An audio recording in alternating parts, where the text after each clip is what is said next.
YCP పాలనలో రైతులను గాలి కొదిలేసి పంట బీమా కట్టకుండా జగన్ ఎగ్గొట్టారని మంత్రి నిమ్మల రామానాయుడు విమర్శించారు. పశ్చిమ గోదావరి జిల్లా పాలకొల్లు నియోజకవర్గంలో వ్యవసాయ శాఖ ఆధ్వర్యంలో 50% రాయితీపై 80 మంది రైతులకు అధికారులతో కలిసి ఆయన ట్రాక్టర్లను పంపిణీ చేశారు.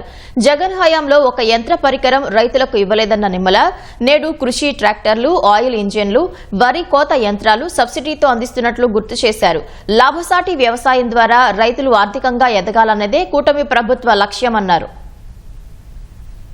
గత 5 సంవత్సరాల వైసీపీ పాలనలో రైతులు ఎంత ఇబ్బంది పడ్డారో, ఎంత కష్టపడ్డారో ఒక్కసారి గుర్తు తెచ్చుకోమని అడుగుతూ ఉన్నా. మరి చాలా అవసరం ఒక ఆక్సిజన్ లాంటిది ఇన్సూరెన్స్ అంటే రైతులకి.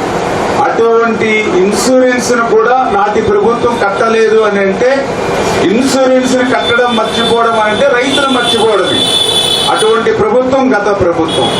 ఇన్పుట్ సబ్సిడీ హెక్టార్కి 20,000 రూపాయలు ఉంది గత చంద్రబాబు నాయుడు గారి హయాంలో.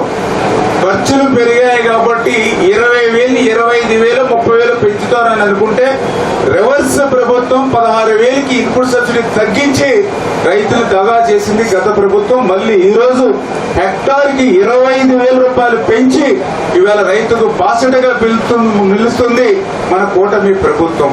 5 సంవత్సరాల వైసీపీ పాలన అంటే మోసం, దగా. దయవుంచి అందరూ కూడా గుర్తుపెట్టుకుని మళ్ళీ ఇంకొకసారి ఆ మోసం, దగాతో మళ్ళీ మోసం చేయడానికి మన దగ్గరికి వస్తూ ఉన్నటువంటి పరిస్థితి. అటువంటి పరిస్థితి నుంచి మళ్ళీ రాష్ట్రాన్ని, ఈ రాష్ట్ర ప్రజల్ని, రైతాంగాన్ని కాపాడుకోవాల్సిన పని మనందరి మీద